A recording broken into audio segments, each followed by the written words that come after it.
Assalamualaikum warahmatullahi wabarakatuh. Teman-teman semua, saya ucapkan selamat datang di pertemuan pertama Praktikum Dasar Sistem Komputer. Dan saya ucapkan selamat bergabung kembali bagi angkatan 2020. Mari kita ucapkan basmalah bersama-sama untuk mengawali praktikum pada hari ini. Bismillahirrahmanirrahim. Perkenalkan, nama saya Mizan Batullah dan saya akan menemani teman-teman semua pada praktikum hari ini. Jadi silakan disimak dan dipahami ya. Saya anggap teman-teman semua di sini sudah punya modul praktikum masing-masing ya, yang bisa kalian download di halaman tif.wad. Pertemuan pertama kita awali dengan materi perangkat keras komputer. Bagi teman-teman yang mungkin kemarin dari SMK TKJ, ya, PPL, multimedia atau sejenisnya, saya yakin pasti udah familiar nih sama istilah-istilah komputer. Tapi nggak apa-apa, kita semua di sini belajar dari awal nih, dari dasar, sekalian lebih mengenal lagi mengenai komputer. Oke teman-teman? Tentunya sebelum kita bahas lebih lanjut mengenai sistem komputer, harus tahu dulu nih sama perangkatnya, termasuk perangkat keras komputer. Tapi teman-teman, apa sih komputer itu? Tahun 2020 siapa sih yang nggak tahu komputer gitu kan? Pasti semuanya pakai dan nggak asing sama yang namanya komputer. Handphone kalian juga itu bisa dibilang komputer. Jadi komputer adalah alat yang digunakan untuk mengolah data berdasarkan prosedur yang telah dirumuskan, mulai dari menyimpan, menerima, dan mengolah data.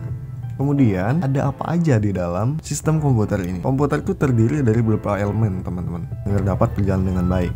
Ada hardware yang perangkat keras kayak mouse, keyboard, monitor, hard disk, RAM, prosesor. Kemudian ada software, sistem operasi, terus apa lagi software? Microsoft Office, Google Chrome, ya banyak lah ya. Dan yang ketiga ini ada pengguna atau brainware ya, yaitu manusia yang menggunakan atau mengoperasikan komputer. Kalau nggak ada salah satu ini, komputer nggak bisa jalan. Tapi kita nggak bahas itu semua, kita akan fokus ke perangkat keras. Kembali ke topik praktikum kita, perangkat keras komputer. Nah, ada apa aja sih di perangkat keras komputer ini? Perangkat keras komputer sendiri dibagi menjadi beberapa kelompok teman-teman, yaitu ada perangkat input, perangkat output, perangkat penyimpanan, dan terakhir itu ada perangkat pemrosesan. Nah, kita mulai dari yang pertama, perangkat input. Perangkat input adalah perangkat keras komputer yang berfungsi sebagai alat masukan. Masukan di sini artinya teman-teman sebagai perangkat untuk masukkan data atau perintah ke dalam komputer. Contohnya kayak mouse, keyboard, ya kan, scanner, joystick, webcam, seperti itu ya. Jadi perangkat yang berfungsi untuk masukkan data atau perintah ke dalam komputer.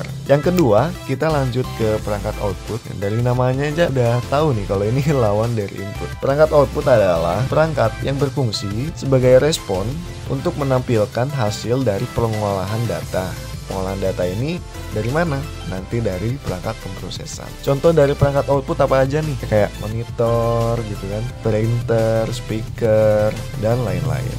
Nah, lanjut ke perangkat yang ketiga, yaitu perangkat penyimpanan. Udah jelas ya untuk menyimpan. Nah, perangkat penyimpanan ini peruntukannya untuk menyimpan data, ya, data dan informasi yang disimpan dan digunakan oleh komputer maupun data program aplikasi pengguna ya. Nah, apa aja perangkat penyimpanan ini? Yang pertama itu ada hard disk, ya kan, CD-ROM, flash disk, dan sekarang nih yang lagi hits itu ada SSD. Oke, paham ya? Tiga perangkat ini udah paham? Lanjut ke perangkat terakhirnya, pemrosesan. Perangkat atau device proses ini yaitu perangkat keras yang berfungsi untuk memproses dan mengolah data yang diberikan oleh input device untuk kemudian dikeluarkan dalam bentuk informasi ke peralatan output yang bisa dipahami oleh manusia. Gimana? Kebayang ya? Contoh perangkat ini apa aja? Ya, yang pertama itu ada motherboard, prosesor, CMOS, kemudian VGA card, terus sound card, CPU, dan lain-lain. Oke.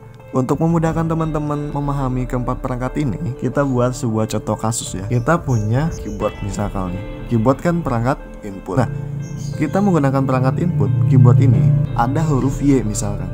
Kita sebagai pengguna bisa lihat kan huruf Y. Nah, tapi komputer ini nggak mengerti kalau itu Y, karena komputer hanya mengerti bilangan biner 1010 seperti itu. Nah, jadi ketika kita mencet huruf Y di keyboard, ini akan diproses oleh perangkat pemrosesan untuk kemudian nanti setelah hasil prosesnya akan di-outputkan ke perangkat output. Nah, ketika kita mencet huruf Y akan diproses oleh perangkat pemrosesan, kemudian di-outputkan ke monitor seperti itu ya.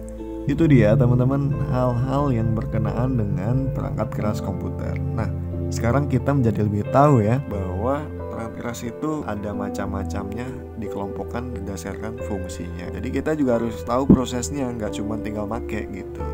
Selanjutnya, kita masuk ke kegiatan praktikum. Silakan teman-teman siapkan laptop ataupun komputer, hidupkan dan masuk ke BIOS. Ya, lakukan pengamatan dan pendataan informasi yang tersedia berkenaan dengan spesifikasi komputer atau laptop yang teman-teman miliki. Silakan dikerjakan, karena kita juga sebagai engineer harus tahu spesifikasi dari komputer yang kita miliki. Silakan kerjakan dalam bentuk PDF, sertakan juga gambar ataupun screenshot.